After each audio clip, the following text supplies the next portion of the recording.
Hi everybody and welcome back for Shiloh chapter 3. I wanted to give some quick shout outs to some people who have been doing a great job listening and responding. Jacob, thanks for not spoiling the story even though you've already heard it. Matthew, you've done a great job responding, and Nathan, I loved seeing your writing yesterday. Adam, it was great to catch up with you. I'm glad everybody's watching these videos. I'll keep letting you know how excited I am to see your guys' responses. So here we go with chapter 3. I don't sleep more than a couple hours that night. When I do, I dream of Shiloh. And when I don't, I'm thinking about him, in the rain, all afternoon. Head on his paws, watching our door, thinking how I disappointed him, whistling like I meant something that first time, getting him to come to me. Then taking him on back to Judd Travers to be kicked all over again. By 5 o'clock, when it's growing light, I know pretty much what I have to do. I have to buy that dog from Judd Travers. I don't let my mind go any further. Don't dwell on what Judd would want for Shiloh or even whether he'd sell. Especially don't ask myself how I'm supposed to get the money. All I know is that I can think of only one way to get that dog away from Judd, and that's what I'm going to have to do. My bed is the couch in the living room, so when Dad comes in to fix his breakfast, I pull on my jeans and go out and sit across from him in the kitchen. First, he makes himself a lunch to carry to work.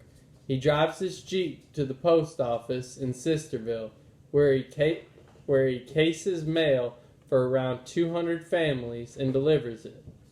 Then comes back to Friendly post office, where he cases mail for 200 more. Delivers that too. Route takes him about 85 miles on roads you can hardly get by on in the winter. Morning, he says to me, stuffs a sandwich in a stack, and then starts in on his breakfast, which is wheat checks and any fruit he can get from our peach tree. He makes himself coffee and eats the cornbread or biscuits Ma saves from him from our meal the night before.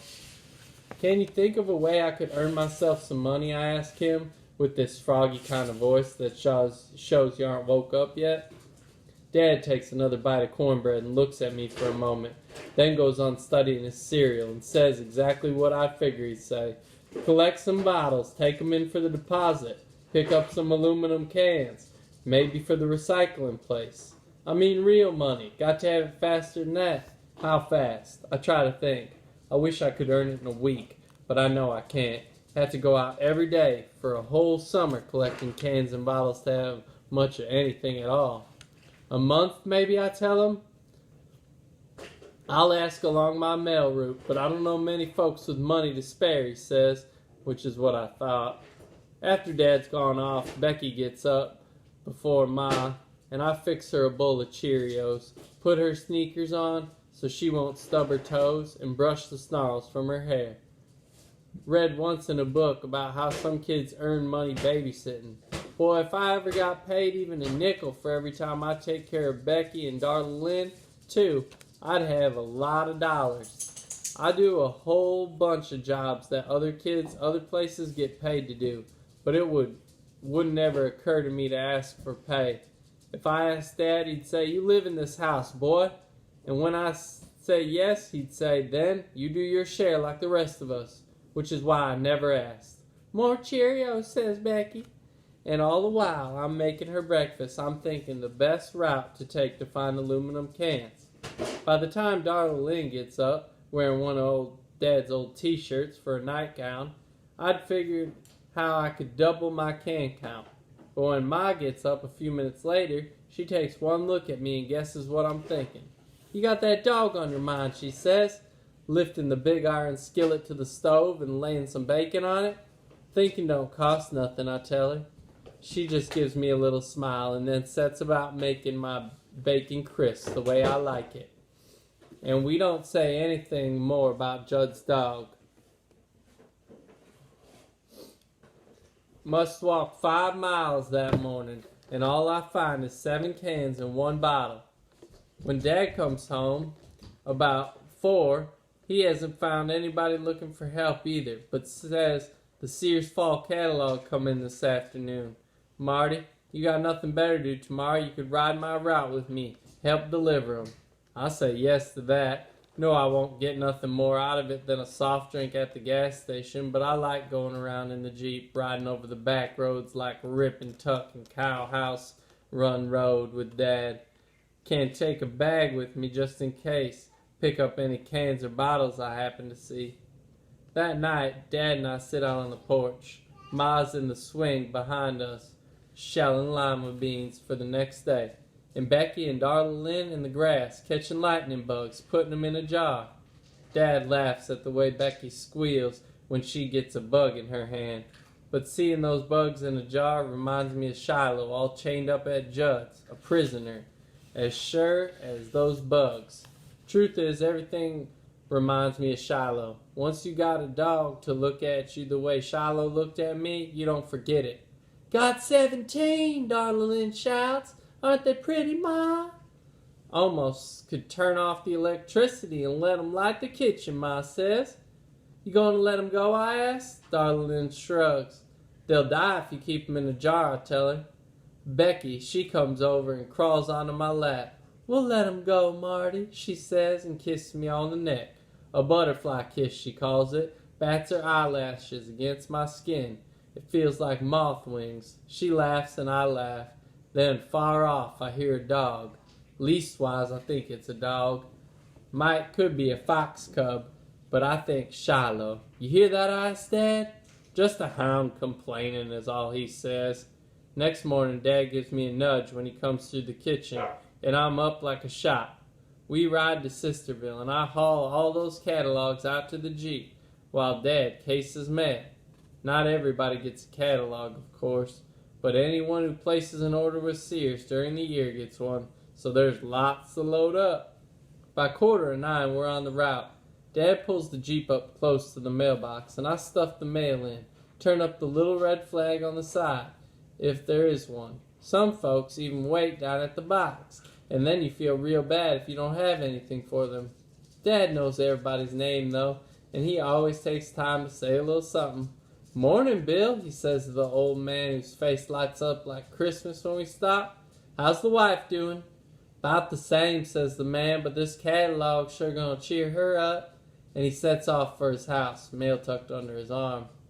People even leave something in their mailboxes once in a while for Dad. Miss Ellison always leaves a little loaf of banana bread or a cinnamon roll, and Dad saves it to eat with his lunch. After we finish Sisterville, we do Friendly Route. But as the Jeep gets up near Shiloh, my heart starts to pound. I'm thinking of closing my eyes tight in case that dog's around. If I see his eyes looking at me, they'll just drive me crazy. I can hear dogs barking when we're half a mile from Judd Travers' trailer. Dogs can pick up the sound of a Jeep that quick.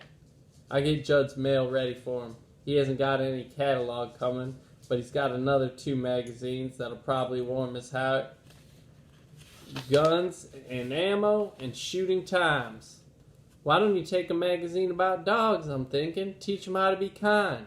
All the dogs is chained when we get to his place, so none's waiting for us at the box. But Judd is. He's got a big old sickle. Is cutting weeds along the side of the road. "Morning," Dad says as the Jeep pulls up. Judd straightens his back. His shirt's all soaked with sweat, and he wears a brown handkerchief tied around his forehead to keep the sweat from running his eyes. "How you doing, Ray?" he says, and comes over to the Jeep with his hand out. I give him his mail, and he even stinks like sweat. I know everybody sweats, and everybody's sweat stinks, but it seems to me Judd stinks worse than anyone. He's mean sweat. "How come you aren't at work?" Dad says. "You think this ain't work?" Judd answers, then laughs. "Got me a week vacation coming, so I take a day now and then. This Friday I'm going hunting again. Take the dogs up on the ridge. See if I can get me some rabbit. Possum, maybe. Haven't had me a possum dinner for some time." "Dogs okay?" Dad asks. I know he's asking for me. "Lean and mean," says Judd. "Keep 'em half starved, they'll hunt better." "Gotta keep 'em healthy, though, or you won't have 'em long," Dad says.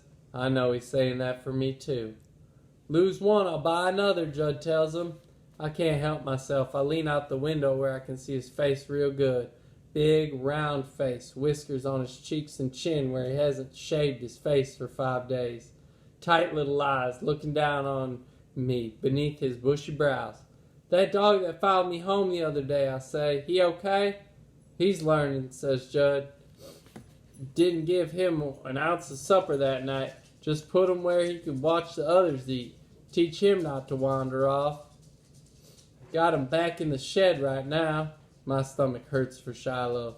That dog, I say again, what's his name? Judd laughs. His teeth are dark where tobacco juice oozes through them.